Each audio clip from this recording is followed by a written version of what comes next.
আচ্ছা মা, এখানে একজন ভক্ত বলতে পারবেন আত্মীয় পরিজনের বাড়িতে যখন যান তখন তো বাবা মা বা শ্বশুর শাশুড়ি গুরুজন যদি থাকে তাদেরকে প্রণাম করে যান, অনেকে যান, আর কুটুম বাড়ি থেকে ফিরে প্রণাম করেন?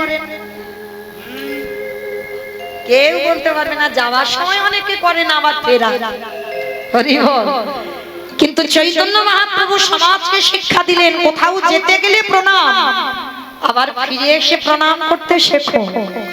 কিন্তু বাবা আমরা তো মানি না, এগুলো বিশ্বাস করি না যে এই গুরুজনদের পদধূলার কত দাম, গুরুজনদের পদধূলার কত শক্তি যদি বুঝতাম তাহলে বাবা আমাদের অনেক কিছুটা ওলট পালট হতো। আচ্ছা মা, একটা সত্যি কথা বলবে? বলবে? মিথ্যা বলবে না তো? বেশ, হরিবাসনে মিথ্যা বলতে নেই, সব বলবে, সত্যি বলবে, কেমন? আচ্ছা ধরো আজকে আমি কীর্তন গাইছি, কীর্তন শেষ, সকালবেলা একটা খুব ভালো কাজে যাওয়ার কথা আছে, কেমন? খুব ভালো কাজে যাব। আচ্ছা সকালবেলা স্নান টান করে, কালকের আবার একাদশী ব্রত, খুব ভালো একটা দিন, তাহলে স্নান টান করে শুদ্ধ বস্ত্র পরিধান করে সবে দরজাটা খুলে একটা পা বের করেছ, পাশবাড়ির সঙ্গে বাবা খুব দ্বন্দ্ব, শুধু দ্বন্দ্ব পালা ভোলাবে, মানে থানা পুলিশ হচ্ছে, মামলা টামলা চলছে, হ্যাঁ মানে মারামারি কাটাকাটি খুনোখুনি হয়ে থানা পুলিশ হচ্ছে। আচ্ছা সেই শত্রু যদি তোমার সামনে পড়ে যায়, শুভ কাজে বেরোচ্ছ, সত্যি করে বলবে মা প্রণাম করে তারপরে যাবে? আরো রেগে যাবে? শত্রু এসে সামনে দাঁড়ালো, বেশ ঠিক কথা। এখানে যারা দাঁড়িয়ে আছেন বসে আছেন আমি কীর্তনিয়া সম্প্রদায়, যদি কারোর জীবনে এমন হয় না সে রাগের মাথায় বলবে আজকের আমার দিনটা মাটি হয়ে গেল, আর আমার কাজ ভালো হবে না, কারণ ওই শত্রুর মুখ দেখলাম মানে দিন মাটি হয়ে গেল, কি বাবা বলবে না? কিন্তু মনে রেখো মা, এই জগৎ সংসারে আমরা বুঝি না, তাই আমাদের এইগুলো ধারণা। শত্রু হলেও তুমি শুভ কাজে যাচ্ছ, আর শুভ কাজে যাওয়ার সময় শত্রুকে বড় জায়গা দাও। সে তোমার সঙ্গে শত্রুতা করেছে মানে তুমিও যে তার প্রণাম করবে না, শত্রুতা করবে না, এটা বিধান নয়। সে যদি বয়সে গুরুজন হয়, ছোট কথা বলছি না, যদি বয়সে গুরুজন হয় আগে প্রণাম করে যেতে শেখো। এটা আমি বলছি না বাবা যে আমার কথা মেনে চলো, আমার কথা শুনে চলো, তার প্রমাণ মহাভারতে যুধিষ্ঠির মহারাজ। মহাভারতে কুরুক্ষেত্রের মাঠে যুদ্ধ হবে বাবা, যুদ্ধের ঠিক প্রারম্ভে, আর এই প্রারম্ভে ভগবান কৃষ্ণচন্দ্র যুধিষ্ঠির মহারাজকে ডাকলেন, যুধিষ্ঠির দাদা, ও যুধিষ্ঠির দাদা এদিকে এসো, আর দেরি করো না, তাড়াতাড়ি চলো, আমাদের সকালবেলা হলে ওই যেতে হবে কুরুক্ষেত্রের মাঠে। যুধিষ্ঠির মহারাজ করজোর করে বলছে কৃষ্ণ ক্ষণকাল বিলম্ব করো ভাই, আমি একটুখানির জন্য আমার বড় মার কাছে যেতে চাই। আচ্ছা বাবা ঠাকুর, আপনারা আমার বিশ্বাস যেহেতু এদিকের মানুষ, রামায়ণ বলো মহাভারত বলো আমার থেকে আপনাদের অভিজ্ঞতা বেশি, বলেন তো যুধিষ্ঠির বড় মাটা কে? গান্ধারী। বাহ, আমাদের মতো একটা দুটো ছেলে মেয়ের মা নয়, 101টা ছেলে মেয়ের মা। হ্যাঁ, সেই গান্ধারীকে প্রণাম করতে যাবে কে? না যুদ্ধে যাওয়ার আগে যুধিষ্ঠির মহারাজ। ভগবান কৃষ্ণ প্রশ্ন করছে তুমি কেন যাবে? বলে কৃষ্ণ যুদ্ধে যাওয়ার আগে একবার আমার বড় মার কাছে গিয়ে আমি বড় মার পদধূলাটা নিতে চাই। ভগবান নিজে ছলনা করে চমকে উঠেছে, অসম্ভব, যে বড় মা তোমার ভালো চাইনি, যে বড় মা সারা জীবন তোমার অমঙ্গল চাইছে, যে বড় মা ঠাকুরের কাছে বসে বসে কেঁদে বলে কবে পাণ্ডবরা নিধন হবে, আর তুমি কিনা যুদ্ধে যাওয়ার আগে সেই বড় মাকে প্রণাম। যুধিষ্ঠির পথ দেখেন কেমন মা, ভগবান বলছে, বারণ করছে প্রণাম করতে যেও না, সে তোমার শত্রু, তা সত্ত্বেও যুধিষ্ঠির ভগবানের কথা শুনে বলছে কৃষ্ণ এইটা অন্য কেউ যদি বলতো আমি মানতাম, কিন্তু তোর মুখে সাজে না। আমি জানি আমার বড় ভালো নয়, আমি জানি আমার বড় মা ঠাকুরের কাছে কেঁদে বলে কবে আমার মরণ হবে, আমি সব জানি। কিন্তু কৃষ্ণ সে তো আমার বড় মা, আমার মায়ের আগে। আর যে আমার মায়ের আগে হয়, যে আমার মায়ের থেকে বড় হয় কৃষ্ণ, আমি কোনোদিন সেই মাকে প্রণাম না করলে আমি জয়ী হতে পারব না। তাই আমি একবার যাব, আমার বড় মাকে প্রণাম করেই চলে আসব। ভগবান একটু মুচকি হেসে বলল ঠিক আছে তুমি যাও, তবে দেরি করবে না, কেমন? প্রণাম করেই তুমি চলে আসবে। সব থেকে বড় শত্রু যাচ্ছে গান্ধারীকে প্রণাম করতে, যে মৃত্যু কামনা করে তাকেই প্রণাম করে যুদ্ধে যাবে। হরি বল। এই হলো যুধিষ্ঠির মহারাজ। গান্ধারীর দরজায় গিয়েছে যুধিষ্ঠির মহারাজ, আর গান্ধারী মা তখন কোথায় জানো? কৃষ্ণের প্রতিচ্ছবিটা ধরে কাঁদছে। কৃষ্ণ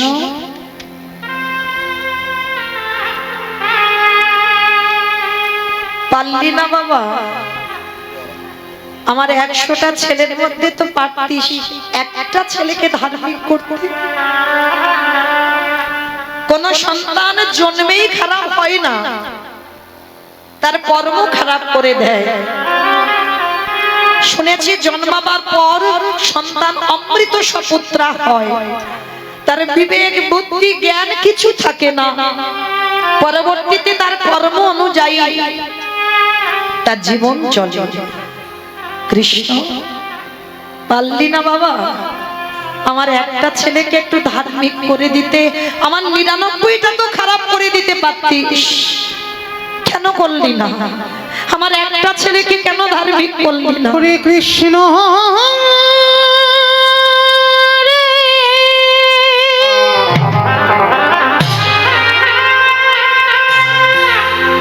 একেবারে দেখা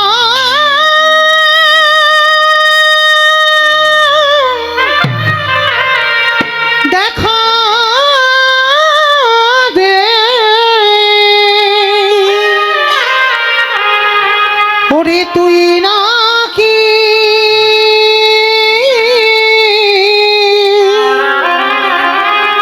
ভক্তি ভগবান।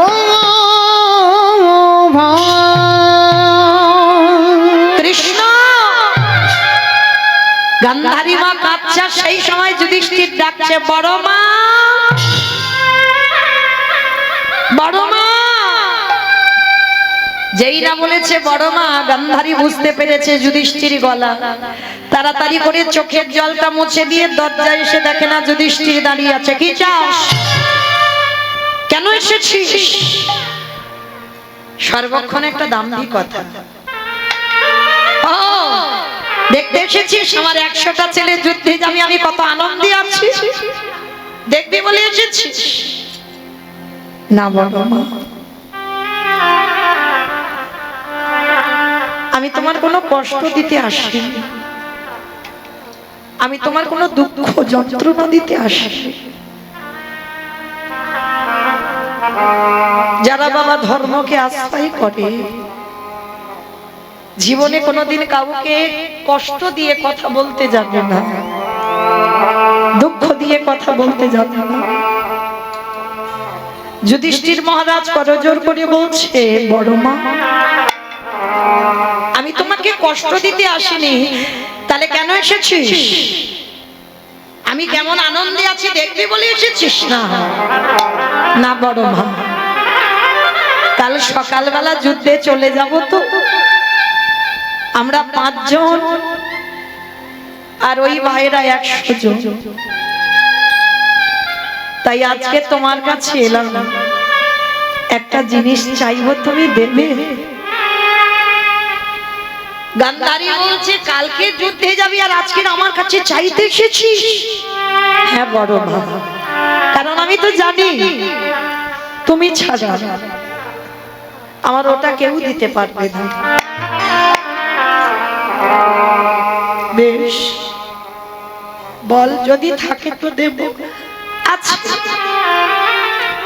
আচ্ছা বলেই তো আমি তোমার কাছে এসেছি। ওই যে বললাম যদি আমার কাছে থাকে আমি তোকে দিয়ে দেব।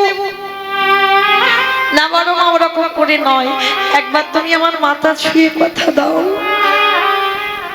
আমি তোমার কাছে যা চাইবো তুমি দেবে। বেশ, যদি আমার কাছে থাকে আমি তোকে দেব দেব দেব। তুমি মনে রেখো বড় মা, তুমি কিন্তু আমার মাথা ছুঁয়ে প্রতিজ্ঞা করেছো, কথার খিলাফ যেন না হয়। বল কি চাস? যুধিষ্ঠির চাইছে জীবনে প্রথমবার ভগবান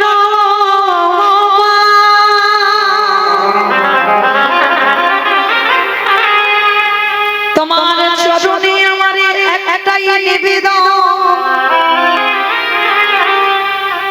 তুমি একেবারে আমার মাথায় হাত রেখে পরে দিয়ে দাও, যেন কাল প্রথম দিনে যুদ্ধে যেন তোমার দৃষ্টি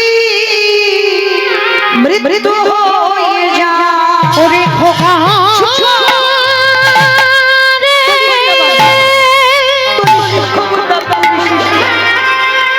তুই এমন করে বলিস না, আমি যে বড় মাহায় সহিতে পারিব না রে। গান্ধারী বলে উঠলেন, যুধিষ্ঠির তুই আমার কাছে মৃত্যু চাইতে এসেছিস? কাল যুদ্ধে তুই যাবি, আমি আশীর্বাদ করব, কাল যেন তোর মরণ হয়। পারবো না বাবা, আমি এই বর দিতে আমি জীবনে পারবো না। কেন পারবে না বড় মা? আমি ছোট থেকে দেখে এলাম, যেদিন আমার মা কুন্তী তোমার ঘরে দাসী বৃত্তি করত, তুমি বসে বসে বলতে কবে আমাদের 5 জনের মৃত্যু হবে। তাহলে কেন বড় মা আজ তুমি মৃত্যু আশীর্বাদ দিতে পারবে না? গান্ধারী প্রশ্ন করল, খোকারে তুই আমার কাছে মৃত্যু বর কেন চাইছিস? বড় মা আমি জানি জীবনে যদি বড় দাদাকে বেঁচে থাকে, যদি কারোর কোলের ছোট ছোট ভাই চলে যায়, আমি জানি বড় মা ওই যুদ্ধে কি হতে পারে। আমি পারবো না, আমি নিজে দাঁড়িয়ে থেকে আমি আমার ভাইদের মৃত্যু দেখতে পারি না। তাই আমি চাইছি প্রথম দিন যদি আমি মরে যাই তাহলে তোমার কোনো দুঃখই রইল না। তাই তুমি আমার একবার আশীর্বাদ দাও যেন কাল আমার মৃত্যু হয়। ভালো করে ভেবে দেখেন, যত বড় শত্রু হোক তার সামনে যদি বাবা কেউ কাঁদে, পারবেন পাষাণের মতো দাঁড়িয়ে থাকতে? গান্ধারী জীবনে প্রথমবার যুধিষ্ঠিরকে বুকে ধরে বলল, খোকারে যে বড় মা জীবনে তোর মঙ্গল চাইল না, যে বড় মা ঠাকুরের কাছে মানদ করল কবে পঞ্চ পাণ্ডব নিধন হবে, সেই বড় মা জীবনে প্রথমবারে তোর মাথায় হাত দিয়ে করিলাম আশীর্বাদ। দাও বড় মা, আমার যেন কালকের মৃত্যু হয়। দিলাম তো আশীর্বাদ, কি দিলাম জানিস? ওরে যথা ধর্ম, ওরে তথা জয় হো, ওরে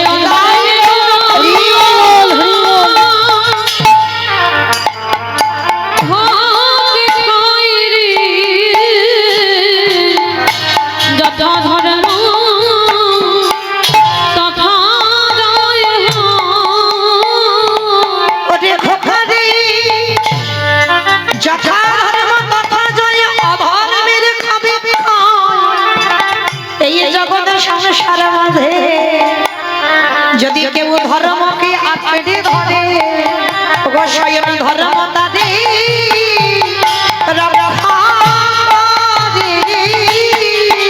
যদি কেউ ধরে বলি আরে ধরে স্বয়ং ধরে মতারে রক্ষারে।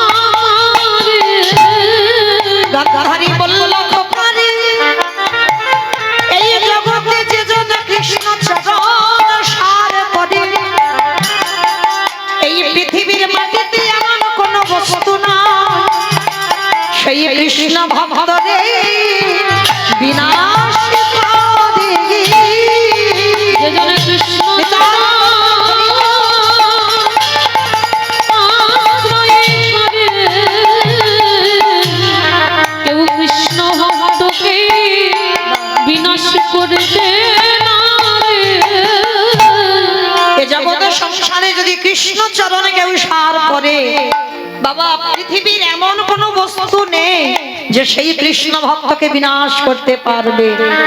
কারণ সে যে ধর্মকে আঁকড়ে ধরেছে আর ধর্মকে আঁকড়ে যে ধরে স্বয়ং ধর্ম নিজেই এসে তাকে রক্ষা করবার জন্য তার সামনে ঢাল হয়ে এসে দাঁড়ায়। তো আজকে জগতের সংসারে বাবা গান্ধারী আশীর্বাদ দিল খোকা আমি তোর সত্যিকারের যদি বড় মা হই আশীর্বাদ দিলাম তুই জয়ী হয়ে আসি। পিছন থেকে দুর্যোধন বলল মা তুমি করলে কি কারে তুমি আশীর্বাদ দিচ্ছ ও তোমার ছেলে নয় ও তোমার শত্রু। বলে খোকা রে আমি তোর মা হয়ে তোর আদেশ দিলাম এই রক্তের খেলা বন্ধ কর। পারবি না বাবা ওদের 5 ভাইয়ের সঙ্গে জয়ী হতে পারবি না কেন জানিস আমি নিজের চোখে দেখতে পেলাম ওরা কৃষ্ণের সাথে জয়ী হয়ে ঘরে ফিরিল।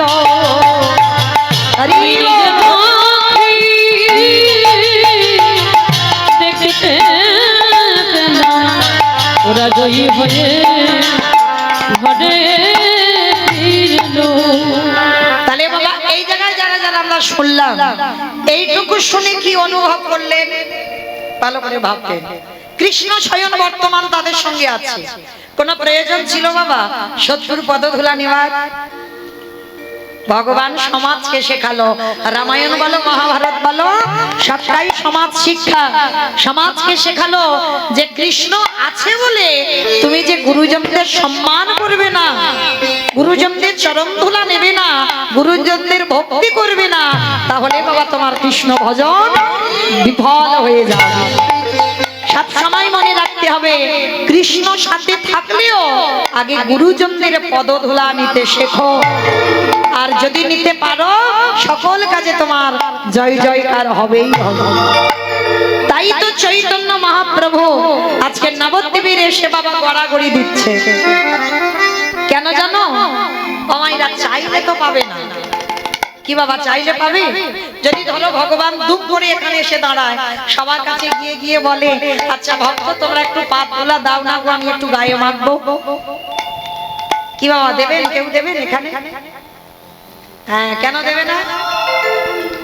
এই তো একটু আগে বললাম ভগবানকে ভালোবাসতে গেলে দেহ মন প্রাণ তার চরণে দিতে হবে। তাহলে আমার দেহটা যদি তার হয়ে যায় তাহলে আমার পদধূলা তাকে দিলে আমার পাপ হবে? পাপ হবে? এই অনুভূতিগুলোই তো নেই বাবা। যার জন্য ভগবান সব থেকে বেশি ভালোবাসতো কাদের জন্য?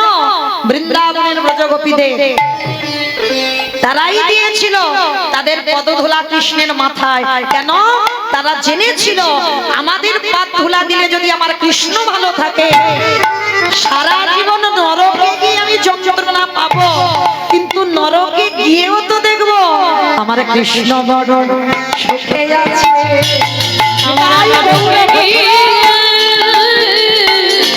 সুখে থাকবো দেখবো কৃষ্ণ বড় সুখে আছে। এই যে মায়েরা আপনারা কপালে একটা করে ফোঁটা দিয়েছে না গোপীচন্দন জানো তো এটা গোপীচন্দন বলে। এই যে আমাদের তিলক সেবা এটা গোপীচন্দন বলে। এর জন্মটা কি করে হলো? এই ব্রজগোপী আমার রাধারানীর পদধূলা ভগবান মাথাতে দিয়েছে। মনে রেখো মা, একটা কথা বলে যায়, শুদ্ধ ভক্তি সহকারে যদি বাবার ট্যাবলেটে, যদি ওষুধে যদি মাথার যন্ত্রণা ভালো না হয়, একটু ওই গোপী চন্দন ভালো করে কপালে লাগিয়ে দিন। কেমন? কারণ ভগবান ওই পায়ের ধুলা মাথায় দিল, আর যতটুকু ধুলো বেশি হয়েছিল একটা জায়গায় সরোবরে রাখলো, আর তার থেকে জন্ম নিয়েছিল এই গোপী চন্দন। যদি কারোর মাথা ব্যথা করে, মাথাতে গোপী চন্দন দিলে মাথার যন্ত্রণা ভালো হয়। তা আমার ভগবান ভক্তকে কোন জায়গায় রেখেছি দেখো। আর ভক্ত কেমন ছিল, তারা পাপের বিচার করেনি, তারা নিজেদের পাপ ধুলা আমার ভগবানের মাথার উপরে তুলে দিয়েছিল। একটু মন দিয়ে শোনো, একটা ছোট বাচ্চা ধুলো কাদাবালি রেখেছে, আর সেই কাদাবালি মাখা অবস্থায়, আর বাবা 6 মাস অন্তর বাইরে কাজ করে, তো 6 মাস অন্তর ঘরে আসে। ওই মা কি করে, সংসারে হাড় খাটুনি খেটে ওই বাচ্চাটাকে মানুষ করে, পড়াশোনা করায়, নাচ বলো গান বাজনা বলো সমস্ত কিছু মাই করায়, বাবা তো কাজে যায়। 6 মাস অন্তর আসে, তার ছেলেটা ছোট থেকে বড় হয়েছে, মানে একটু হাঁটতে চলতে খেলাধুলা করতে পারছে। আর বাবা দামি চাকরি করে, তো সবসময় দামি দামি জামা কাপড়, স্যুট প্যান্ট পরে থাকে, জামা কাপড় পরে থাকে। হঠাৎ 6 মাস পরে বাবা বাড়িতে ফিরছে, ছেলে একটু বড় হয়েছে, ধুলো কাদাবালি মাখা অবস্থায় ছেলেটা যেই না দেখেছে বাবা আসছে, ও খেলাধুলা বন্ধ করে দিয়ে ছুটতে ছুটতে গিয়ে বলছে, বাবা বাবা। সবে বাবা বলে কোমরটা ধরতে যাবে, বাবা কি করেছে যেন হাত দুটো ধরে বলছে, কি নোংরা মেখে আছিস, নাকে সর্দি, হ্যাঁ আগে যা, আগে পরিষ্কার হয়ে আয় মার কাছে। মা যদি পরিষ্কার করে দেয়, তারপরে আমি তোকে কোলে করে নিয়ে একটু বেড়াতে যাব। কথাগুলো বলছি বাবা, কোনো আজে বাজে কথা নয়। মনে রাখবে মা, কীর্তন মানে নারকেল, একটু অনুভব করবে। নারকেল দেখেছো, বাইরে খসা, খসা ছাড়ালে কি নারকেল পাবে? ভিতরে গিয়ে দেখবে আরো শক্ত, সেই শক্তটাকে ভাঙতে হবে। শ্বাসটা যদি টেনে ছাড়িয়ে আস্বাদন করতে পারো, তারপরে বুঝবে নারকেলের স্বাদ কেমন। তো যারা যারা এখানে বাবা আছেন, একটু কীর্তনটাকে নারকেলের মতো ভাববেন, খুব সোজা সরল নয়। যারা যারা শুনছেন কীর্তন বা বোঝেন, যারা ভক্তি জীবনে আছেন, তা যেই না বাবা বলল মার কাছে যা, পরিষ্কার করে দেবে, তারপরে আমি তোকে কোলে করে নিয়ে ঘুরতে যাব। ছোট ছেলেটার অভিমান হলো, বাবা কোলে নিল না, ছুটতে ছুটতে মার কাছে এসেছে, মা ও মা, মা গো। মা সারাদিন খাটাখাটুনির পর সবে মা দুটো অন্ন নিয়ে বসেছে, একবার খাবে, সময় পাই না তো খাবার, সংসারের কাজ করবে, ছেলেপুলে মানুষ করবে, না গরু বাছুর দেখবে, না মাঠে ঘাটে যাবে, সারাদিন সময় পায় না, সবে খেতে বসেছে, আর ছেলেটা এসে মা মা বলে ডাকছে, চোখে জল। কি গো, ছেলের চোখে জল দেখে মা বসে বসে খাবে? থালাটা সরিয়ে রেখে ধুলো কাদাবালি মেখে আছে, নাক দিয়ে সর্দি পড়ছে, সেই অবস্থায় মা খেতে খেতে আঁচল দিয়ে ছেলের নাকটাকে মুছে দিয়েছে। মুছে দিয়ে কোলে করে নিয়ে বলছে, কিরে বাবা, বন্ধুরা বকেছে, মেরেছে, খাচ্ছিস কেন? না মা, বাবা বাড়িতে আসছে। বাবা বাড়িতে আসছে, এ তো আনন্দের কথা, তাই এমন করে কাঁদছিস কেন? ও মা, জানো আমি বাবার কোলে উঠতে গেলাম, বাবা আমার হাত দুটো ধরে বললাই, আগে মার কাছে পরিষ্কার হবি, মা যদি পরিষ্কার করে দেয়, তারপরে আমি তোকে কোলে নিয়ে ঘুরতে যাব। ও, এই জন্য কাঁদছিস? ঠিক আছে, আমি পরিষ্কার করে দিচ্ছি। মা খাইনি, কিন্তু মা থালা রেখে দিয়েছে।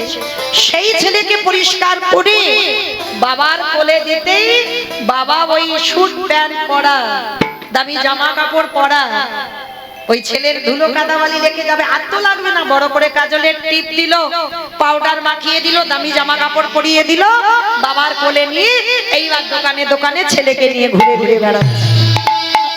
আসলে তত্ত্বটা কিছু বুঝলেন?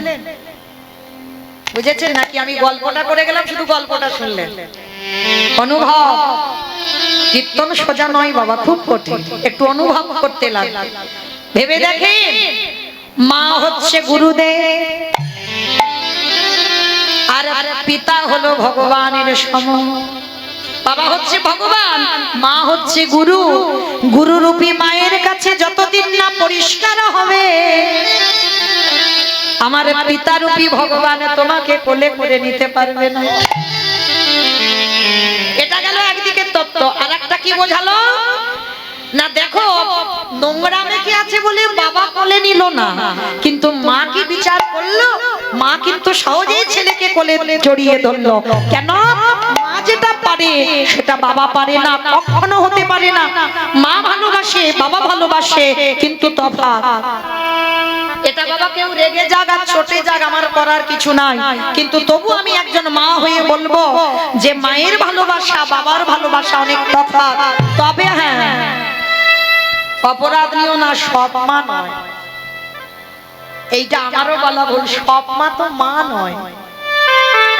যে আমি সন্তান জন্ম দিলাম মানে মা না, সন্তান জন্ম দিয়েছি মানে মা নয়। যদি তোমার হৃদয়ে মাতৃত্ব না থাকে, তুমি কোনোদিনই মা হতে পারবে না। কেমন? তো আজকে লক্ষ্য করে, তাহলে মা ধুলো বিচার করলো না, নোংরা বিচার করলো না, কিন্তু বাবা বিচার করলো। চৈতন্য মহাপ্রভু সিদ্ধান্ত নিল, এই কলির নোংরা মাখানো জীব, কাম কাঞ্চনে আসক্ত, বিষয়ে বিষয়ে আসক্ত, এই কলুষিত মনে ঈশ্বরের প্রতিফলন হবে না। তাহলে কি করতে হবে? মা কিন্তু নোংরা বিচার করে না, বাবা বিচার করে। তাহলে আমি ভগবান কলিযুগে যাব মায়ের পরিচয়ে পরিচিত হয়ে। কেন? মা যেমন সন্তানকে সহজে বুকে নিতে পারে, ঠিক আমি ভগবান মায়ের পরিচয়ে পরিচিত হয়ে এই কলির নোংরা মাখানো জীবকে সহজে বুকে ধরে আমি হরি নাম দিয়ে উদ্ধার করব। আমি এই নদী করে রাখলাম, হরি নামে দিয়ে উদ্ধার করব। আস্তে, তাহলে বুঝলাম কি ভগবান আজকের মায়ের পরিচয়ে পরিচিত এই কারণেই হয়েছিল। আজকের আমরা লীলা আস্বাদন করব বাবা। বৃন্দাবনে বহু বহু মন্দির আমরা দর্শন করেছি, কিন্তু একটা মন্দির আছে বাবা, যেটা হচ্ছে মূল মন্দির বৃন্দাবনে, বঙ্কু বিহারী লালের মন্দির। আজ আমরা আস্বাদন করব বৃন্দাবনে বঙ্কু বিহারী লাল। মায়েরা লীলাটা শুনলে বুঝতে পারবে ভগবানকে কেমন ভাবে ভালোবাসলে তবে যে ভগবানকে পাওয়া যায়। সবার আগে লাগবে বাবা সরলতা। হৃদয়ে যত ঘোর প্যাঁচ থাকবে, জড়তা থাকবে, যদি তোমার এই হৃদয়টা বাবা ওই জিলিপির মতো পেঁয়াজ হয় না, জিলিপি বললে ভুল হবে, অমৃতির মতো। যদি তোমার হৃদয়ে অমৃতির মতো জড়ালো থাকে, প্যাঁচ থাকে, তাহলে সেই হৃদয়ে ভগবত কৃপা বাবা খুব মুশকিল। সব সময় মনে রাখতে হবে তোমার হৃদয়টা যেন শিশু যেমন সোজা সরল, কি আমার শত্রু কি আমার মিত্র কিছু বোঝে না, যেমন সোজা সরল হয় তোমার হৃদয়। যদি তোমার হৃদয় যদি শিশুর মতো সোজা সরল হয়, তাহলে মনে রেখো খুব তাড়াতাড়ি ভগবত কৃপা লাভ করবে।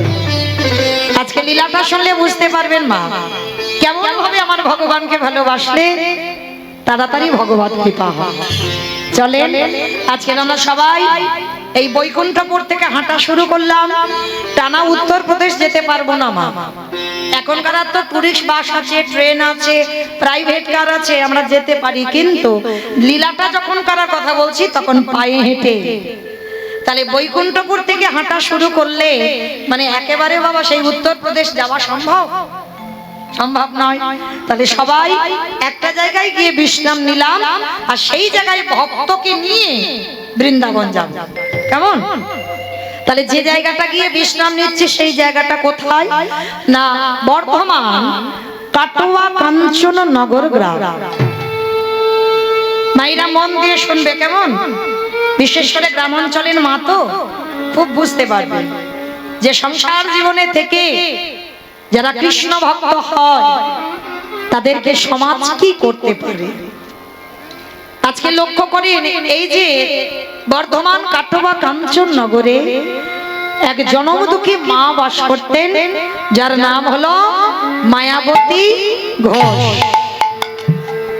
তার স্বামীর নাম ছিল দ্বিজ ঘোষ। আচ্ছা বলো তো মা, ভগবান কৃষ্ণ কাদের ঘরের ছেলে? ঘোষেদের ঘরে। বাহ। আর যে কীর্তনটা গাইছে কাদের ঘরের মেয়ে? ঘোষের ঘরের মেয়ে। আর লীলাটা যাকে নিয়ে হবে সেও ঘোষের ঘরে ছিল। চলো তাহলে একত্রিত হই, লীলা আস্বাদন হবে। কেমন? মায়াবতী ঘোষ আর দ্বিজ ঘোষ, এরা স্বামী স্ত্রী দুজন। মাধুকরী করে বাবা যা পায় আমার গোবিন্দকে নিবেদন করে প্রসাদ পায়। দুই স্বামী স্ত্রীর সাধন ভাজন করে, সারাদিন তাদের কোনো চিন্তা নেই বাবা। চিন্তা তো তাদের হয় যাদের আছে।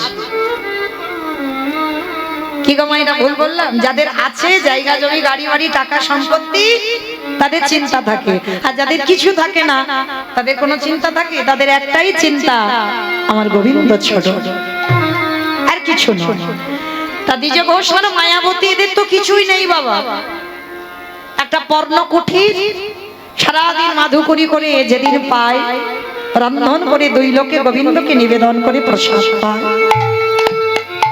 তো আজকের হঠাৎ মায়াবতী স্বামীর দুটো চরণ ধরে বলছে, স্বামী একটা কথা বলবো। কি কথা গো মায়া? বলছিলাম কি, ওই তুমি যদি কিছু মনে না করো, আমি বেঁচে আছি আমার প্রভুর সেবা হয়। যেদিন আমি পৃথিবী থেকে চলে যাব তুমি থাকবে, প্রভুর সেবা হবে। কিন্তু যেদিন আমরা দুই লোকে কেউ থাকবো না, যেই না কথাটা বলা পুরুষ মানুষ তো বুঝতে পেরে গেছে। দ্বিজ ঘোষ বলেন, চুপ করো। ছি ছি ছি ছি ছি। মায়াবতী তুমি আমার বউ নয়, তুমি আমার স্ত্রী নও, তুমি হলি আমার সহধর্মিণী। তুমি আমার সহধর্মিণী হয়ে তুমি আমার কাছে সন্তান কামনা করছো। ছি মায়া ছি। আমি তোমার কাছ থেকে এটা কোনোদিন আশা করিনি যে তুমি আমার কাছ থেকে সন্তান কামনা করবে। মায়েরা, এখানে আমরা এতগুলো নারী আছি, আমরা বউ, আমরা স্ত্রী, সহধর্মিণী কিন্তু নয়। কোটিতে কোটি, একটা মিলবে কি তা সন্দেহ। এতগুলো মেয়ে আছি আমরা, আমিও একটা নারী জাতি, একটা মিলবে কি তা সন্দেহ। সহধর্মিণী যে হয় তার চরিত্র, তার চলাফেরা, তার বলা সবটাই আলাদা হয়। আজকে দ্বিজ ঘোষ মায়াবতীকে বলছে, মায়া তুমি আমার সহধর্মিণী। আর সহধর্মিণী যে হয় সে শুধুমাত্র স্বামীর ভজনের পথে ঠেলে দেয়, ভজনের অধিকার পায়। নেশাগ্রস্ত মাতাল জুয়া খেলে, একাদশী করে না, কোনদিন ভগবান চরণে গিয়ে বসে না, কোনদিন ভগবানের চরণে তুলসী দেয় না। যদি তুমি সেই ঘরের ঘরণী খাও, কাউকে বলতে হবে না মা, তুমি নিজেই বুঝতে পারবে।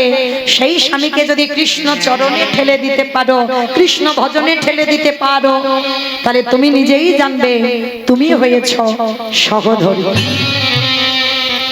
কারণ মায়েরা, আমরা নারীগুলো তো ঠিক নয়, আমরা নারীরা ঠিক নয়। বাবা হলো বীজ, মা হলো ক্ষেত্র বা মাটি। ভালো করে এই জায়গাটা শুনবেন মা। মায়ের ভুলের জন্য কিন্তু সন্তান তৈরি হয়, বাবার ভুলে নয়, মায়ের ভুলের জন্য। যদি বলে প্রমাণ, আপনারা প্রশ্ন করতেই পারেন, মৌমিতা তুমি তো একটা নারী জাতি, নারী জাতি হয়ে সবটাই শুধু মায়েদের ঘাড়ে চাপিয়ে দিচ্ছ। বলে আমি দিচ্ছি না, গ্রন্থ প্রমাণ দিয়েছে মা। বাবার ভুলের মাসুল ছেলেকে দিতে হয় না, মায়ের ভুলের মাসুল ছেলেকে দিতে হয়। ভালো করে তাকিয়ে দেখেন বাবা, কশ্যপ মুনির 17টা স্ত্রী ছিল, তার মধ্যে পাটরানী ছিল 4 জন। ভালো করে শুনবেন মা কথাটা, অনেক মায়ের চেতনা হবে, অনেক মায়ের যদি শুনতে পারে। এই 4 জন মায়ে, দিতি অদিতি গদ্র বিনতা, 4 জন, এরা পাটরানী কশ্যপ মুনি। আর এদেরকে রেখে 12 বছর তপস্যা করছে কে? কশ্যপ মুনি। তা তপস্যা যখন করছে, 4টে পাটরানী ঘরে বসে বসে কান্নাকাটি বাঁধিয়ে দিয়েছে। কি কাঁদছে না? দেখবেন একটা নারী জীবনে যদি বাবা সব থাকে, একটা সুখ যদি না থাকে, সে সারা জীবন কাঁদে। বলো তো কি সুখ?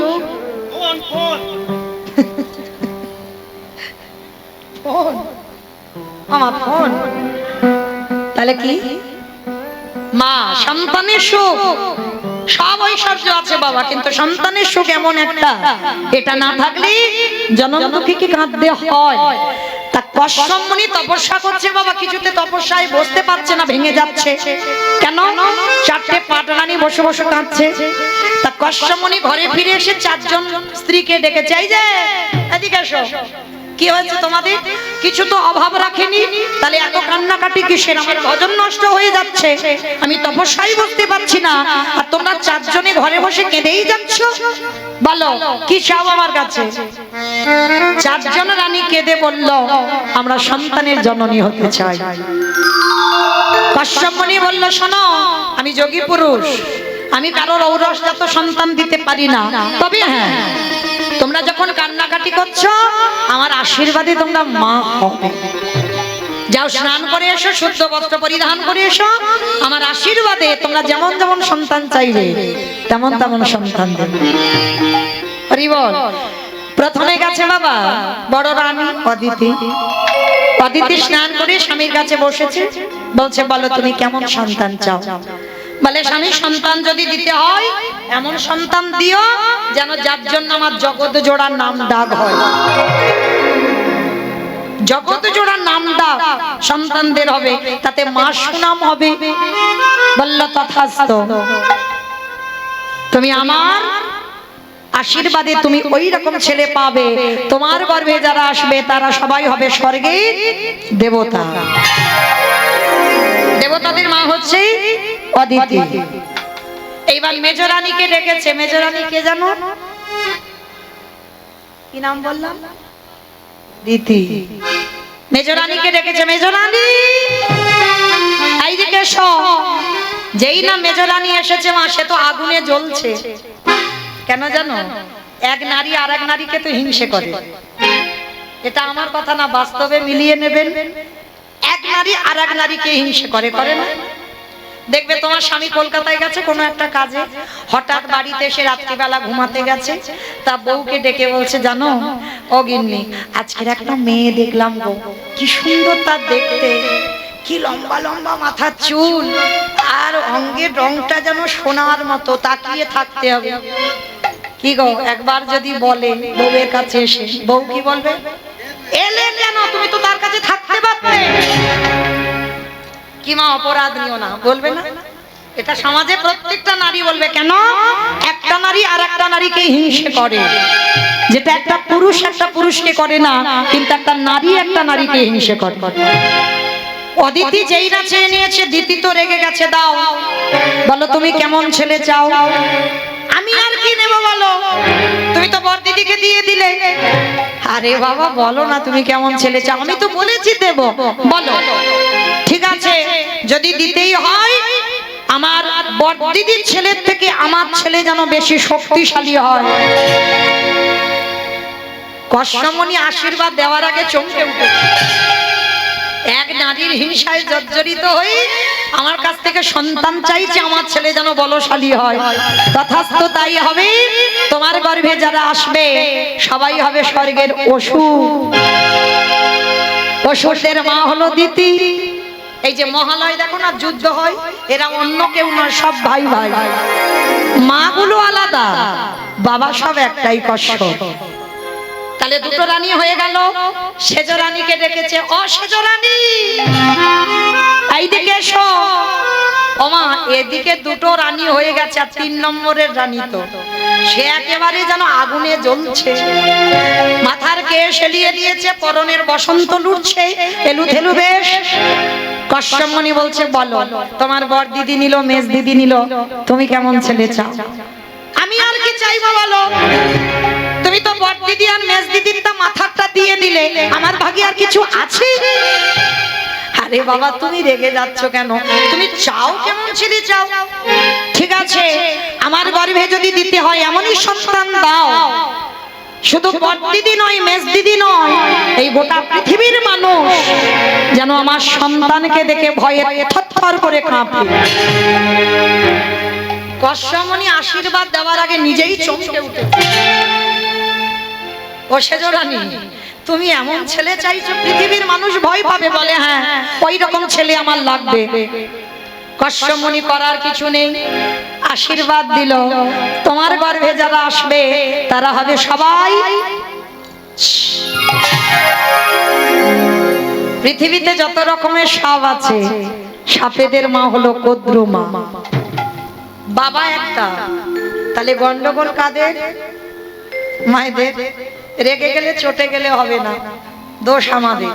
তাহলে চাওয়ার ভুল, আমরা চাইতে জানি না স্বামীর কাছে। যে নারী চাইতে জানে, এই জায়গাটাই মনে রাখবেন মা। দিন নাই, সময় নাই, ক্ষণ নাই, স্বামীর কাছে প্রার্থনা করলেন সন্তান, এ জীবনে সন্তান ভালো হবে না। কি গো, সন্তান চাওয়ার সময় তো থাকবে। 3টে রানী হয়ে গেল, এইবার 4 নম্বরের রানীটা দেখে। কশ্যপমণি ডাক দিয়েছে, ওই রানীটা খুব আদরের। কি জানো ছোট রানীটা? বিনোদা। বাহ, আদর করে কশ্যপমণি ডাকতো বিনু বলে। যেমন আমার নামটা অনেকটা বড় মৌমিতা, কিন্তু আমার মা ছোট করে ডাকে মৌ বলে, মানে ছোট নাম। এটা আদরের নাম, এটা ভালোবাসার নাম, অনেক স্নেহের নাম। তো আজকে এই যে বিনতাকে বিনতা বলতো না, বিনু বলে ডাকতো। বিনতা দূরে দাঁড়িয়ে দাঁড়িয়ে খাচ্ছে, কশ্যপমণি ডাকছে অবিনু এদিকে এসো। কি গো তুমি কাঁদছো কেন? ও বুঝেছি, বড় দিদি, মেজ দিদি, শেষ দিদি সব নিয়ে নিল, তোমার বেলায় আর কিছু নেই, ওই জন্য কাঁদছো। বলো তুমি আমার কাছে কেমন ছেলে চাও? তোমার দিদিরা নিল আর আমি তোমায় আশীর্বাদ দেব না? বল, চাওয়াটা দেখে। সব নারী নারী নয়। এই যে আমরা এতগুলো নারী আছি বাবা, সবার চরিত্র এক হবে? পারবেন দেখাতে সবার চরিত্র এক? কখনো হবে না। তাহলে আগে 3 জনের চরিত্র শুনলেন, এইবার 4 জনের দেখেন। বিনোদার দেখেন, গলদেশে বসনে দিয়ে স্বামীর চরণে প্রণাম করে আঁচলটা পেতে দিয়ে বললেন, স্বামী গো, চাওয়াটা শিখে নাও। আমরা চাইতে জানি না, তাই আমাদের গন্ডগোল, একটা সুযোগ্য সন্তান পাই না। স্বামীর চরণে আঁচলে পেতে বলল, স্বামী গো, আমি বড় দিদির মতো সন্তান চাই না, আমি মেজ দিদির মতো সন্তান চাই না, আমি সেজ দিদির মতো সন্তান চাই না।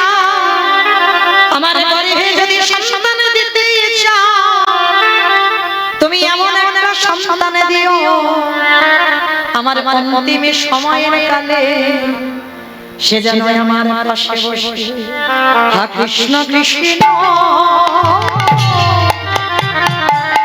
কৃষ্ণ বলে। আমি অন্য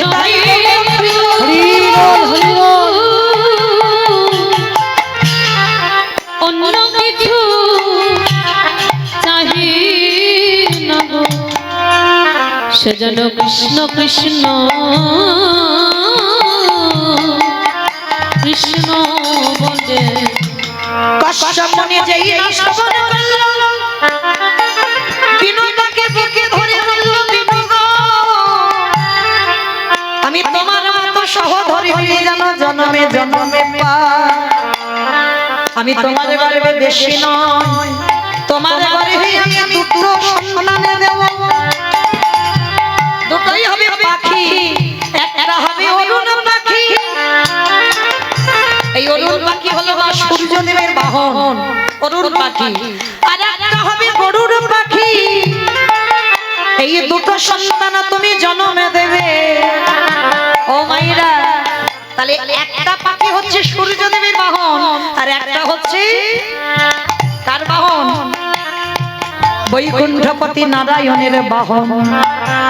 কে গো বলেছিল কৃষ্ণ ভজন করবে তেমন সন্তান দাও।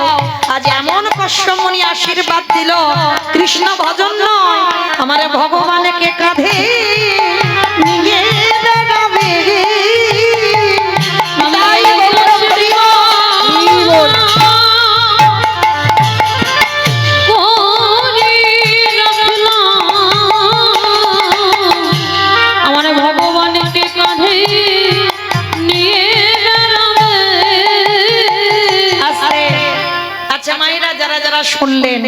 তাহলে নারী তো সব, তাহলে চাওয়ার গন্ডগোল। চাইতে পারি না বলে এখনকার সমাজে বাবা একটা নেতাজি হয় না, একটা বিবেকানন্দ হয় না, একটা বিদ্যাসাগর হয় না, একটা রবীন্দ্রনাথ হয় না। কেন হয় না? আমাদের মায়েদের ভুলের জন্য। তখনকার মা আর এখনকার আমাদের মতো মেয়েরা বাবা আকাশ আর পাতাল। তখনকার নারীদের স্বভাব আর এখনকার নারীদের আমাদের মতো মেয়েদের স্বভাব একেবারে আকাশ পাতাল নয়। তাই তো একটা সুযোগ্য সন্তান জন্ম দিতে পারি না। তাহলে আজকে লীলাতে ফিরে আসেন মায়াবতী, বলছে আমার জন্য নয়। কি গো মায়েরা, আমরা সমাজে সন্তান চাই আমাদের জন্য, বলি না? আমার মা বলে ডাকবে, বউ রান্না ভাত খাবো, ছেলে আমার মুখে আগুন দেবে, আমার পিন্ডি দেবে। কি গো বলি, এই জন্য তো ছেলে। একজন মা বলতে পেরেছেন কোনদিন, প্রভু তোমার সেবার জন্য একটা সন্তান দিও? আমরা চাইতে জানি না বাবা, তাই তোমাদের এই রকম দশা হয়। আর চাইতে যদি জানো তাহলেই বাবা আমরাও ওই গরুরের মতো সন্তানের জন্ম দিতে পারব। তো আজকে লক্ষ্য করে দেখেন, যেই না বাবা ওই দ্বিজ ঘোষ বলে উঠলেন মায়াবতী চেও না, চাইলে কম পড়ে যায়। তবে সত্যি যদি তুমি ভগবানের জন্য সন্তান চাও, কোনো না কোনো দিন ঠিক তোমার কোল আলো করে দেবে। স্বামী স্ত্রী দুজনে মিলে সন্ধ্যা আরতির সময় হয়ে গেল। আজকে দুজনে বসে প্রভু সেবা পূজা আরতি সম্পূর্ণ করে বসে নিরজনে কাঁদছে। কিন্তু ভগবান তো জানে গো ভক্তের চাওয়াটা কি। বলতে লাগে বাবা ভগবানের কাছে, আমরা যারা মূর্খ ভক্ত আছি তারাই মানত করে, ঠাকুর আমার ছেলের চাকরি দাও, ঠাকুর আমার বউ যেন ফিরে আসে, ঠাকুর যেন আমার স্বামী ভালো হয়, এইগুলো আমরা বলি। কিন্তু যারা জ্ঞানী ভক্ত তারা কোনোদিন চায় না। কেন জানো? চাইলে কম হয়। ডাকার মতো যদি ডাকতে পারো ভগবানের আসন ঠিক একদিন টলে যায়। তো আছে মায়াবতী আর দ্বিজ ঘোষ দুজনে কাঁদছে। বলো না কেন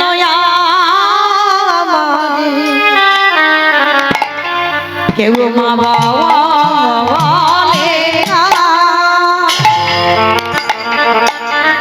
আমি কেঁদে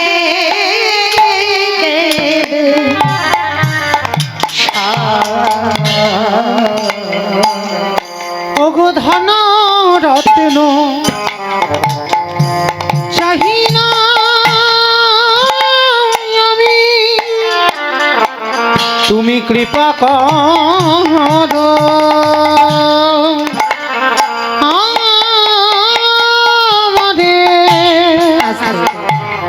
হঠাৎ একদিন ভগবান দৈববাণী করলো, মায়াবতী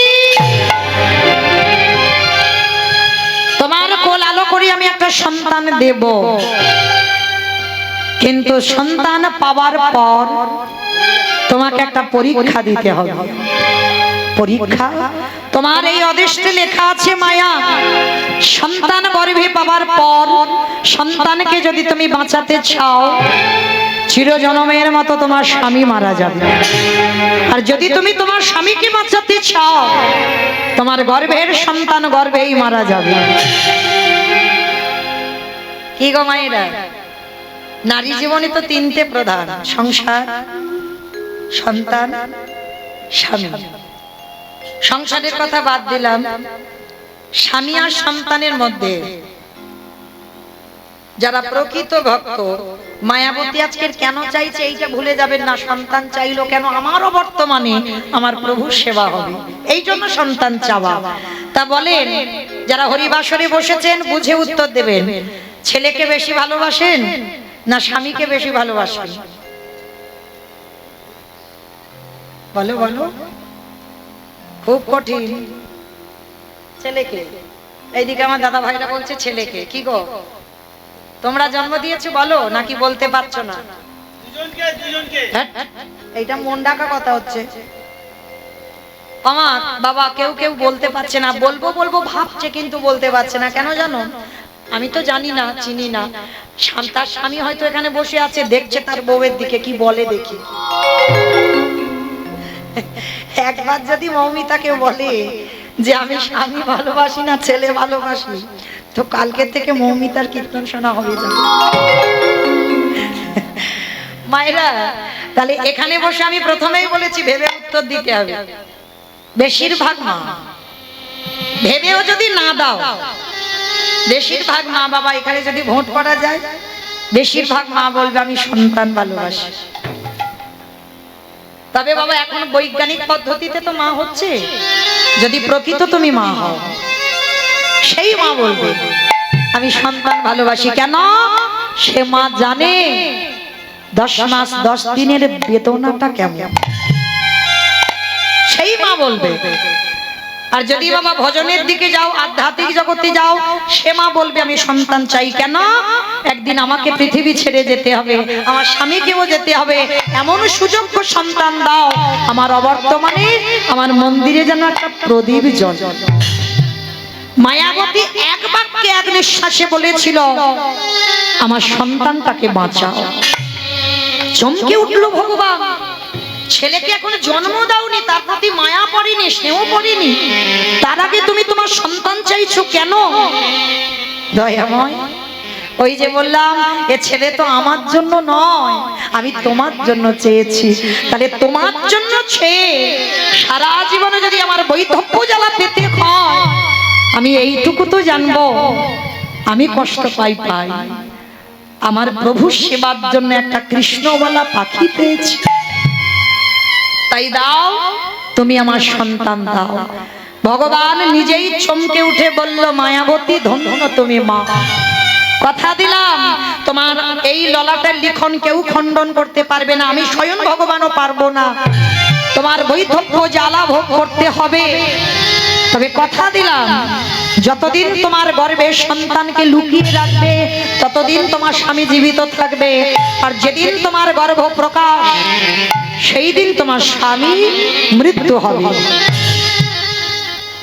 একটা নারী জীবনে কত বড় পরীক্ষার মুখে দাঁড়াতে হলো দেখো। মা খায় না, ঘুমায় না, অনাহারি অনিদ্রাই, মনের ভিতরে সবসময় একটা চিন্তা, না জানি স্বামী কখন জেনে যায়, আর যেদিনে জেনে যাবে সেদিন আমার স্বামীর প্রাণ যাবে। কাউকে কিছু বলে না, কিন্তু মা কতদিন লুকাবে?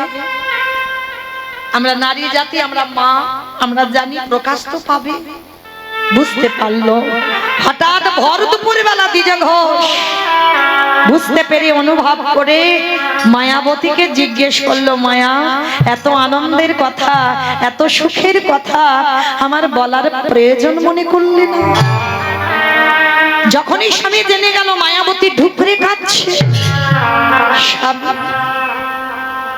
আজকে তুমি জেনে গেলে মানে আমার এই কপালে লেখা আছে আজই দৈব দুর্ঘটনায় তোমার মৃত্যু হয়ে যাবে।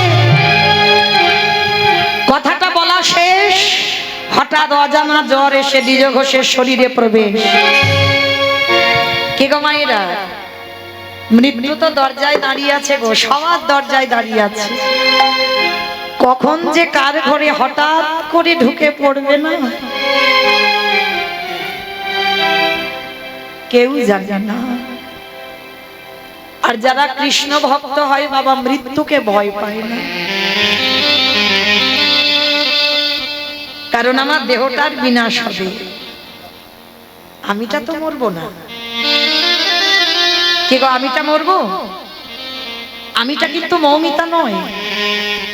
আমিটা যদি মৌমিতা হতাম তাহলে বাবা যদি আজকে রাত্রিতে আমি দেহ রাখি, কাল সকালবেলা আত্মীয় পরিজন দেখতে আসবে, দেখতে এসেই একটাই কথা বলবে, যদি আমি ঘরের ভিতরে মরে যাই দেখতে এসে একটাই কথা বলবে, আরে মরাটাকে এখনো ঘরে রেখেছিস, এখনো বের করলি না? কিমা বলে না, মরাটা ঘরে রেখেছিস, মরাটা বের কর। কেউ বলবে যে মৌমিতার দেহটা ঘরে রেখেছিস কেন, মৌমিতাকে বের কর। তাহলে মৃত্যুর সঙ্গে সঙ্গে তোমার নাম সবার আগে চলে যাবে। তোমার এই দেহটা মরা হয়ে যাবে, তাহলে দেহটা মৌমিতা নয়, আমিটার মৃত্যু হয় না। জামা কাপড় পুরানো হয়ে গেলে যেমন বদলে দিতে হয়, ঠিক তদ্রূপ দেহটা যখন বার্ধক্য এসে যায়, এই আমিটা এই দেহ ত্যাগ করে অন্য একটা দেহ ধারণ করে মাত্র। তাহলে মৃত্যুতে শোক করতে নেই বাবা, মৃত্যুতে শোক হয় না। আজকে লক্ষ্য করে দেখেন দ্বিজ ঘোষের হঠাৎ বুকের যন্ত্রণা, হঠাৎ কি মায়েরা এরকম মৃত্যু হয় না হঠাৎ হঠাৎ? এই যে বসে কীর্তন শুনছেন, গ্যারান্টি দিতে পারবেন কালকে থাকবেন? কারোর জীবনে গ্যারান্টি আছে? এই যে আজকের আমি কীর্তন গাইছি, কালকের গঙ্গাসাগর যাব কীর্তন গাইতে, এই গ্যারান্টি দিতে পারবো? যদি বাবা রাত্রিবেলা আমার মাসি বেজে যায়, কে বলো বন্ধু, কে বলো বান্ধব, সকল মায়া ছিন্ন করে চলে যেতে হবে। দাগ যদি এসে যায় কেউ পারবে না বাবা আঁকড়ে ধরে রাখতে, চলে যেতেই হবে। দ্বিজ ঘোষের যখনই হঠাৎ বুকের যন্ত্রণা সহ্য করতে পারছে না, আর প্রতিটা মানুষের বাবা মৃত্যুর সময় বুকে একটা যন্ত্রণা হয়, এত অসহ্য যন্ত্রণা, সেই যন্ত্রণা কাউকে বলা যায় না। সেই যন্ত্রণায় ছটফট করছে আর বলছে, মায়াবতী আমি আর বেশিক্ষণ বাঁচবো না মায়া, বড় জ্বালা, বড় যন্ত্রণা, বড় কষ্ট, বড় ব্যথা বেদনা, মায়া কথা দাও, যে সন্তান তোমার গর্ভে আছে আমার মৃত্যুর পর এই সমাজ তোমাকে করে দেবে দ্বিচার, এই সমাজ করে দেবে তোমায় কলঙ্কি, এই সমাজ করে দেবে তোমায় অসতী। বলে বলো, আমি তো জেনে যাচ্ছি, তুমি শুধু আমার মৃত্যুর সময় কথা দাও, যে সন্তান গর্ভে আছে ও ভূমিষ্ঠ হবার পর ওকে করে তুলবে তুমি কৃষ্ণ ভক্ত। কথাটা বলেই দ্বিজ ঘোষের মৃত্যু হয়ে গেল।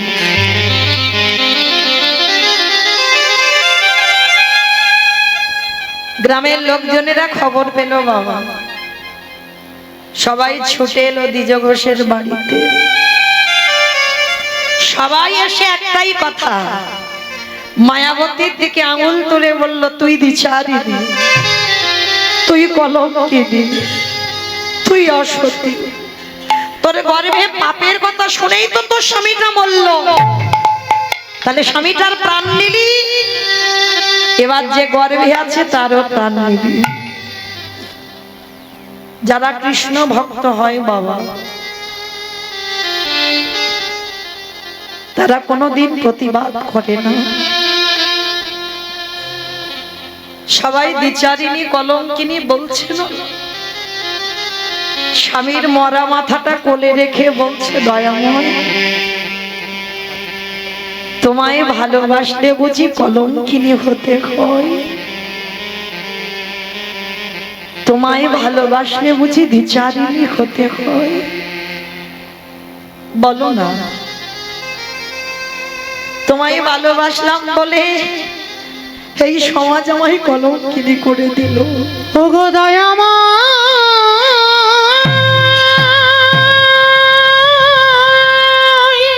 গ্রামের লোক বলে উঠলেন, ওকে বের করে দে, বের করে দে। যে জনে তোমায় ভালো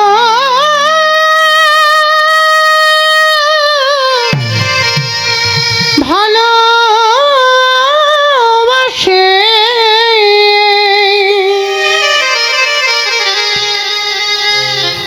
তারে কি এমনি করে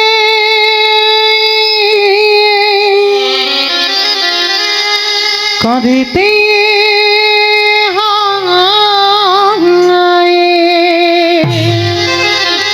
এই জগতে যারা কৃষ্ণ চরণের দাস হয় বা দাসী হয়, সবার আগে বাবা তাদের সম্মান ধুলোর সঙ্গে মিশে যায়।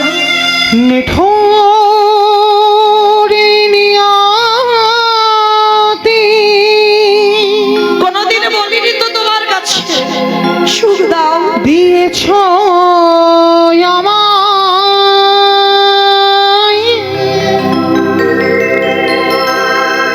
আখি জান উপহার, চিরদিন শুধু ব্যথা দিলে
নিয়তি দিয়েছ আমার আখি জানার উপহার।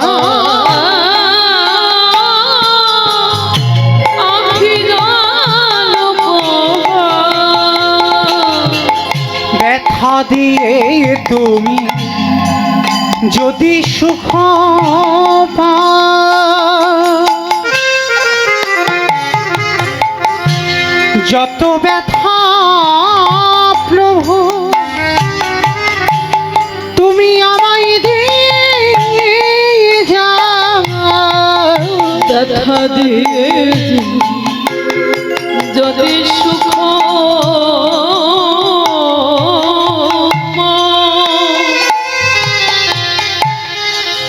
যত ব্যথা তুমি আমায় নিঠুর নিয়তি দিয়েছ আমায় আখি জানি উপহার।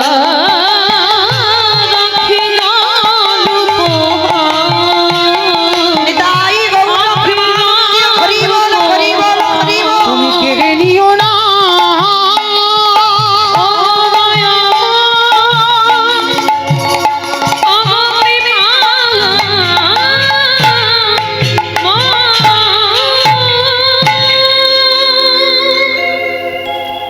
আজকের মায়াবতীর কোল থেকে স্বামীকে কেড়ে নিয়ে দাহ কাজ সম্পূর্ণ করল। যার বাড়িতে খাবার জন্য যাই গো দূর দূর করে তাড়িয়ে দেয়, এরাই কৃষ্ণ ভক্ত। অত সোজা নয় মা কৃষ্ণ ভক্ত হওয়া। যে করে আমার আশ তারে করি সর্বনাশ। সর্বনাশ নয়, ভগবান জীবনে আপনাদের আমাদের সর্বনাশ করে না। ভক্ত আমার মাতা পিতা, ভক্ত আমার গুরু, ভক্ত আমার রেখেছে নাম বাঞ্ছা কল্পে। ভক্ত যেদিন সেবা দেয় সেদিন প্রসাদ পায়, ভক্ত যেদিন না দেয় সেবা উপবাসী।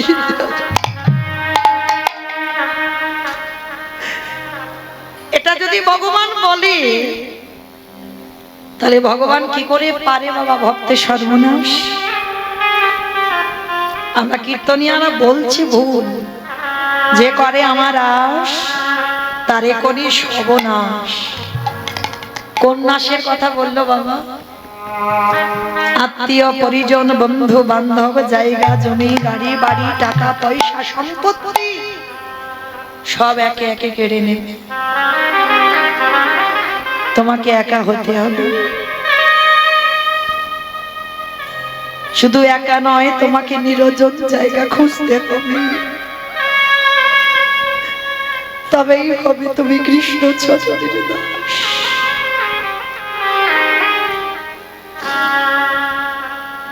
মায়াবতী গ্রামের শেষ প্রান্তে একটা কাজ পেয়েছে মা। গ্রামের সবাই তো আর খারাপ হয় না গো, কোন কোন মানুষ ভালো আছে। সবাই মায়াবতীকে দ্বিচারিণী কলঙ্কিনী বলে, কিন্তু গ্রামের শেষ প্রান্তে একটা বাড়িতে কাজের মেয়ে খুব দরকার। হরি বল। কোনো মাইনে নয়, সারাদিন কাজ করে দুটো খেতে দেয়। মায়াবতী কাঁদে আর বলে, দয়াময়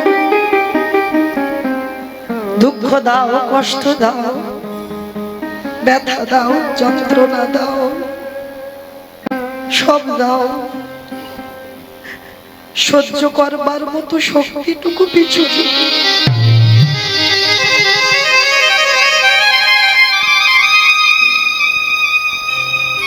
আমি যেন সবের মধ্যে, আমি যেন তোমায় ভুলে না যাই। আমি যেন সবের মধ্যে তোমায় ভুলে না যাই।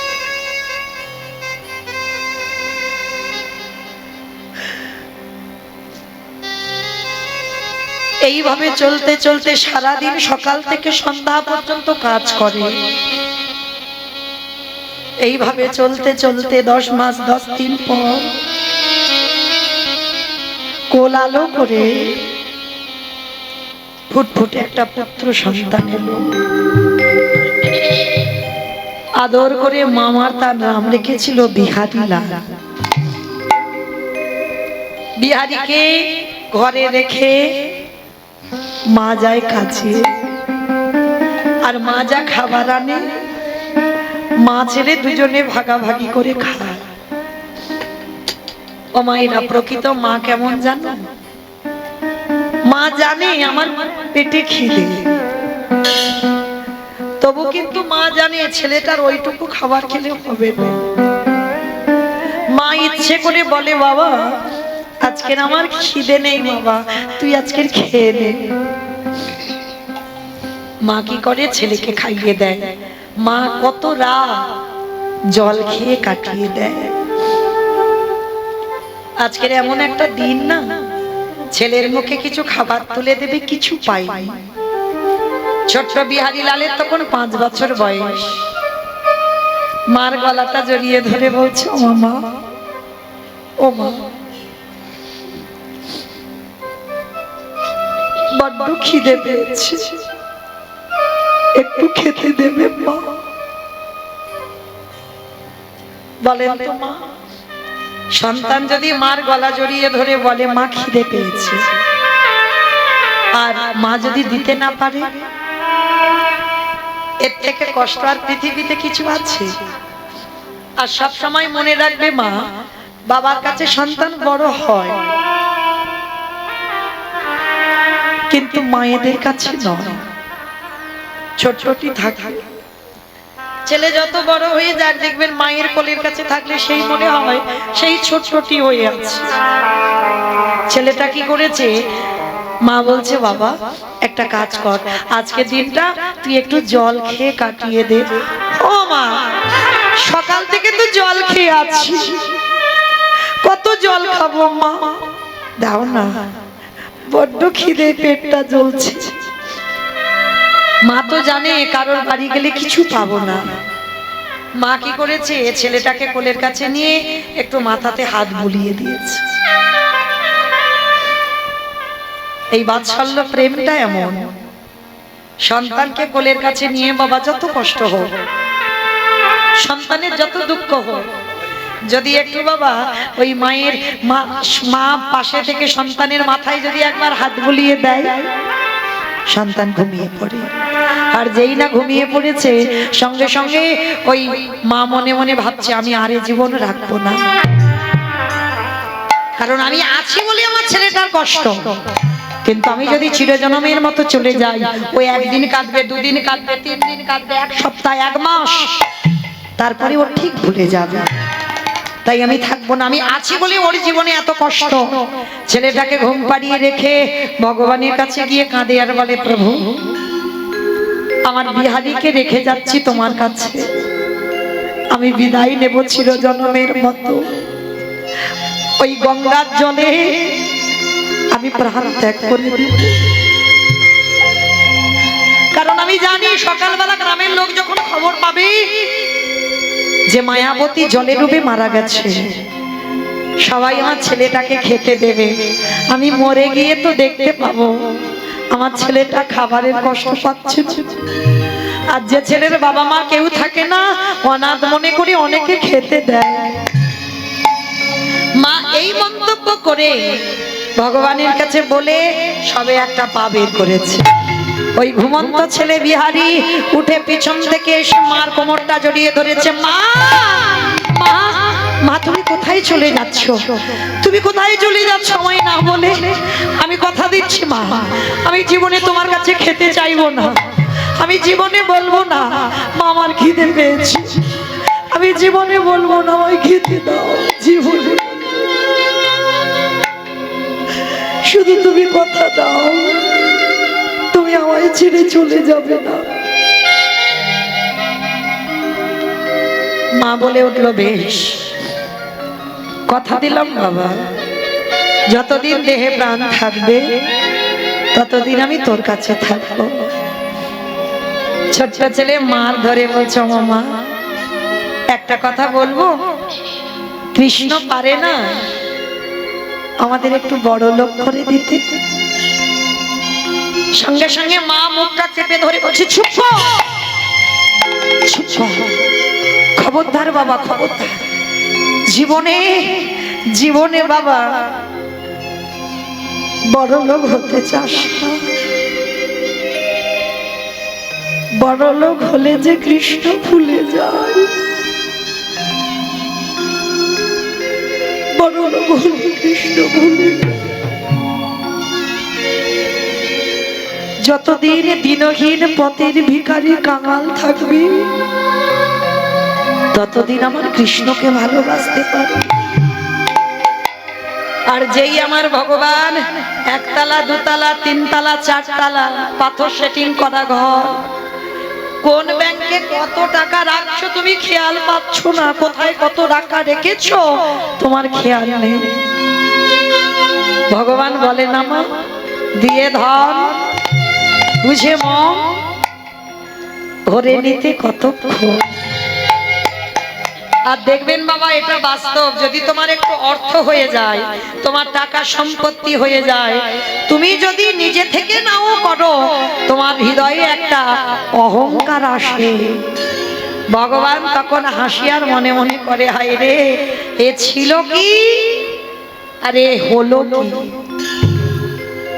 কিন্তু মায়েরা, যখন ভগবান বিনাশ করে দেয়, সব শেষ হয়ে যায়, তখন ভগবানের চরণ ধরে বলে, দয়া, আমি সময় থাকতে তোমায় চিনলাম না, আর সময় থাকতে চিনিনি বলেই আজকের আমার এই দশা।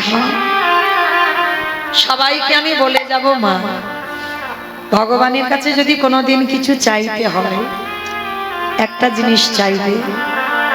কি চাইবে জানো?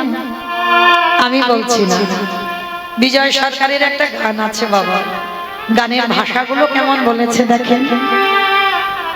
তোমার নামে নিতে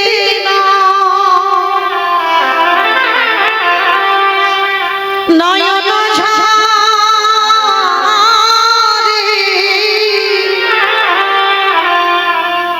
প্রেম বলা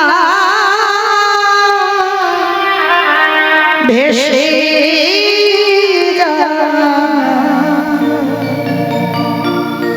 ভগবানের কাছে এই জিনিসটা চাইবে। বিজয় সরকার তার গানের ভাষাতে লিখলো, চিরকাল করে দাও, করে দাও ধরা,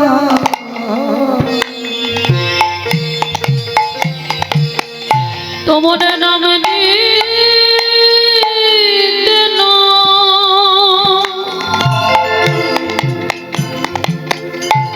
নয়ন ঝরে,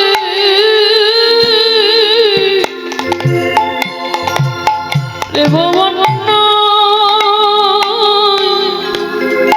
ভেসে যায়। দয়া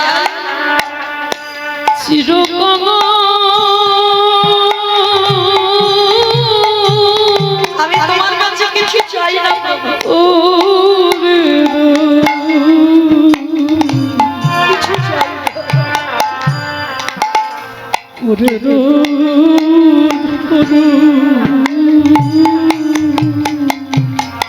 আরো কি বলছে দেখো, আবার যদি আসি দয়া,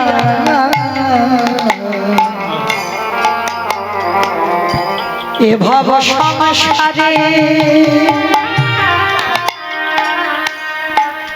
তুমি কৃষ্ণ ভক্ত,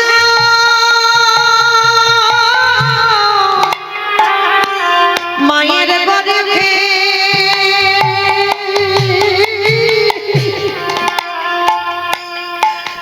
জনম দিও, দয়াল বলে যদি যদি কোনোদিন আসি গয়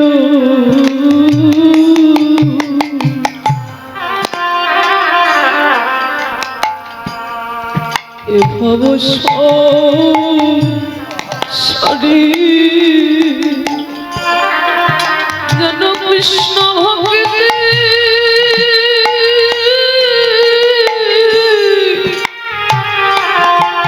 মায়ের গানের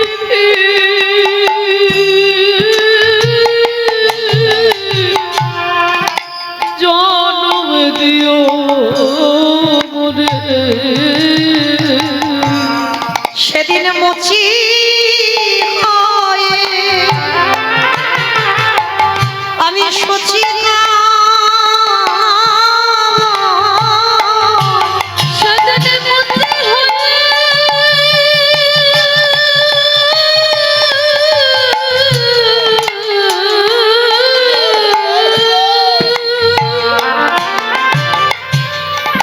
সেদিন মুচি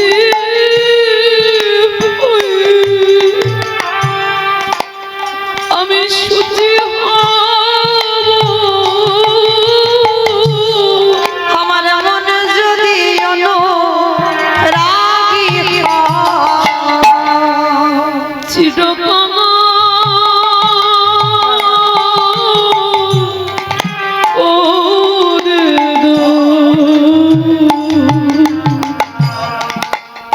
করে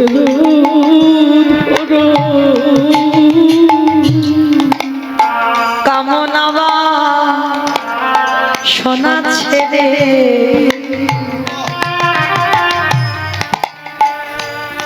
শুদ্ধ হবে কবি ভক্ত সঙ্গী প্রেমে দারঙ্গী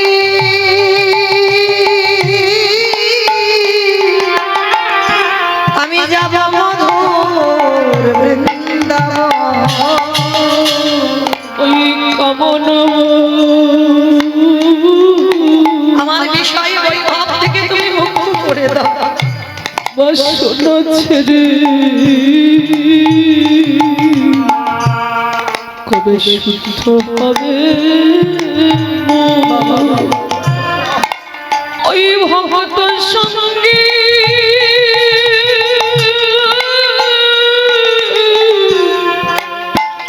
প্রেমে তরঙ্গী যাব মধুর বৃন্দ সেদিন ব্রজ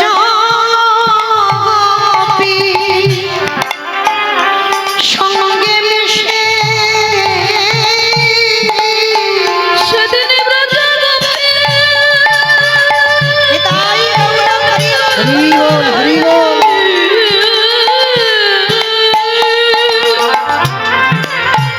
সেদিন ব্রজ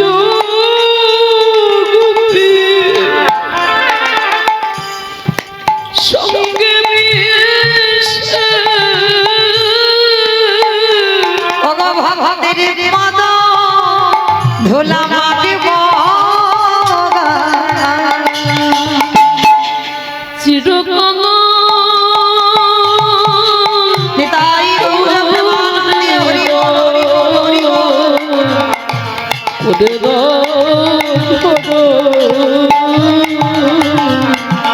দয়ালে গুরু গো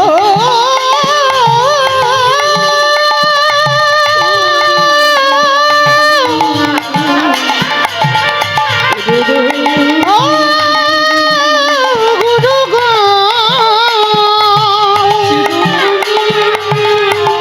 দয়া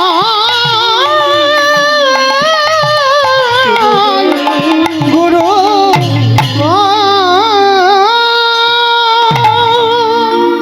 তাহলে মায়েরা আজকের বিহারীর মা শেখালো বাবা যদি চাইতে হয় দুঃখ চাইবে কষ্ট চাইবে ব্যথা চাইবে কেন যত দুঃখ পাবে মা কৃষ্ণ কাছে থাকবে সুখের অট্টালিকাতে বসে কৃষ্ণ হারিয়ে বসে থাকবে তো আজকের বিহারী মাকে কথা দিল মা কথা দিলাম আমি জীবনে আমি বড় লোক হতে চাইবো না আর কখনো বলবো না কৃষ্ণ আমায় বড় লোক করে দে, আমায় গোটা গোটা চালের ভাত খাবো আমায় দে, আমি কোনোদিন বলবো না। ও মা, তুমি তো কাজ করে করে আমায় এত বড় করেছো, ও মা আমিও কাজ করব। কি কাজ করবি রে বাবা? ও মা আমি তো ঘোষের ছেলে। আর বাবা আপনারা জানেন এই গোয়ালা জাতিদের একটা জাত ব্যবসা আছে, বলো তো কি ব্যবসা? দুধে জল দেওয়া ব্যবসা।